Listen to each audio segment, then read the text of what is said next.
It rained heavily on that Monday evening in Lagos. Chiamaka is stranded by her car on a dark, quiet street. Her car engine has just failed. She shivers as the rain soaks her dress. The only light comes from flickering street lamps. Chiamaka mutters angrily, "Chai. Why today of all days?" She pulls out her phone, but there's no signal. Chiamaka, Nawa o. This Lagos will not kill me. Suddenly, headlights approach. A sleek black SUV pulls up beside her. The window rolls down, revealing a handsome man in his early 30s with a warm smile. "Obinna, need help?" Chiamaka, hesitant but desperate, "My car just stopped, and my phone has no signal." Obinna, chuckling, "A Lagos traffic spirit at work, I see. Pop the hood. Let me take a look." He steps out, dressed impeccably in a tailored suit. Despite the rain, he moves with ease. Within minutes, he fixes the car. "Obinna, there you go. Should be good to go now." Chiamaka, "Wow. Thank you so much. I owe you." Obinna, "No debt needed. Just dinner someday."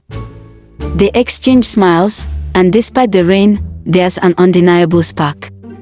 Months later, Chiamaka and Obinna are inseparable. They are at a high-end restaurant in Lagos, laughing over dinner. Chiamaka, "So, Mr. Fix-It, what's your story? I mean, apart from rescuing damsels in distress."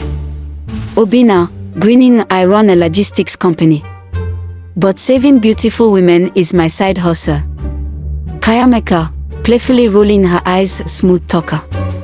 Their chemistry is palpable. Obinna is attentive, charming, and seemingly perfect. As their relationship deepens, Chiamaka introduces him to her family.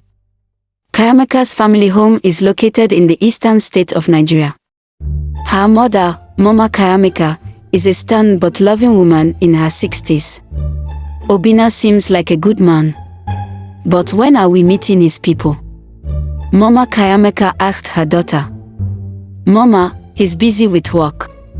He promised we'll visit soon," as Chiamaka responded to her mother. Mama Chiamaka then said, frowning, "A man who loves you will make time for tradition. Don't be blinded by Lagos love." Chiamaka brushes off her mother's concerns, but doubt creeps into her mind. Despite her family's reservations, Chiamaka marries Obinna in a simple court ceremony. The couple is blissfully happy, and their love grows stronger with the birth of their first child, Ifeanyi. Chiamaka, to baby Ifeanyi, "You are our little miracle." Obinna, kissing Chiamaka's forehead, "And you're the best thing that ever happened to me." Years pass, and they have 3 more children. Yet strange events begin to unfold. One night, Chiamaka wakes up to find Obinna sitting by the window, staring into the darkness. Chiamaka, "Obi, what's wrong?" Obinna, whispering, "Nothing. Just thinking." But his distant expression haunts her. Over time, his absences become more frequent. Mama Chiamaka, on the phone, "Chiamaka, open your eyes. Something is wrong with that man. I don't like it." Chiamaka, "Mama, please. He's just busy with work." Deep down, Chiamaka knows something is off. Determined to meet Obinna's family, Chiamaka insists on visiting his hometown. Obinna reluctantly agrees. They embark on a journey with their 4 children. They arrive at a remote village in Enugu. The atmosphere is eerie, and the compound is overgrown with weeds. Chiamaka, "Are you sure this is the place?" Obinna, "Yes, wait here. I'll be right back."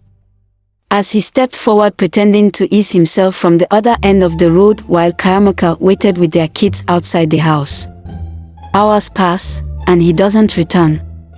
Chiamaka, "Obinna. Obi, where are you?" Villagers gather, whispering among themselves. Some elders from Obinna's home residence approached Chiamaka. "Madam, who are you waiting for?" As Chiamaka answered, my husband, Obinna." The villagers exchanged glances. Elder then said, "There is no living Obinna here. The man you speak of died 20 years ago." Chiamaka stands frozen, disbelief etched on her face. Her heartbeat pounds in her ears as the elder's words sink in. Chiamaka, whispering, "That can't be true. I just spoke to him. He fixed the car, helped with the children. We've lived together for years." "Elder, solemnly, my daughter, I speak the truth. Obinna Nwafa was a good man, but he left this world long ago. You must be mistaken." The villagers murmur, their faces filled with pity. Chiamaka clutches her children's hands, her legs trembling. "Chiamaka, no. That's impossible. He said this was his family home." She pushes past the villagers and storms into the dilapidated house. Dust fills the air as she searches room after room. Her fingers tremble as she picks up a faded photograph hanging on the wall. Her breath catches. It's Obinna, younger but unmistakable, standing with an elderly couple. Chiamaka, whispering, this can't be real." Her vision blurs with tears as she collapses onto the dusty floor. Back in Lagos, Chiamaka sits in her living room, staring blankly at the family portrait on the wall. Her children play quietly, sensing their mother's turmoil. "Mama Chiamaka," on the phone with Chiamaka, "you need to come back home. We will figure this out together." Chiamaka, hoarsely, "Mama, how do I explain this? That my husband, the father of my children, was never truly here." "Mama Chiamaka," gently spoke, "the spirits sometimes walk among us, my daughter. But God is greater than all mysteries. Come home." Chiamaka's tears flow freely. She gathers her children and makes the difficult journey back to her village in Anambra. In Anambra, Mama Chiamaka takes Chiamaka to see a renowned spiritual leader, Dibia Ugochukwu. Dibia Ugochukwu, chanting softly, "The spirit of Obinna came into your life out of love, but he was not meant to stay." One evening, Ifoni, who was now a teenager, approaches her. Ifoni said, "Mama, can I ask you something?" Chiamaka, smiling as she responds, "Of course, my son." Ifoni then asks his mom, "Do you ever miss Papa?"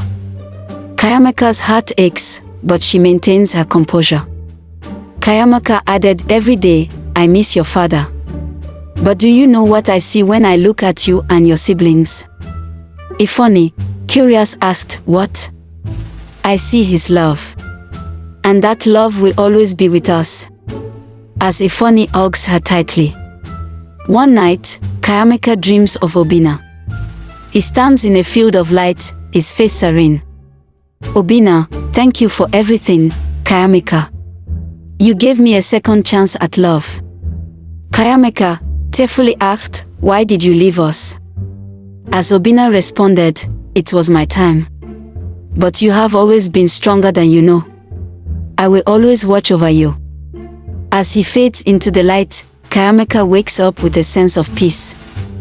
The grand opening event for Chiamaka's expanded boutique became the talk of the town as everyone admired her strength to becoming a reputable, successful woman. Her children stood proudly by her side as customers and well-wishers filled the space. "Madam Chiamaka, your designs are amazing.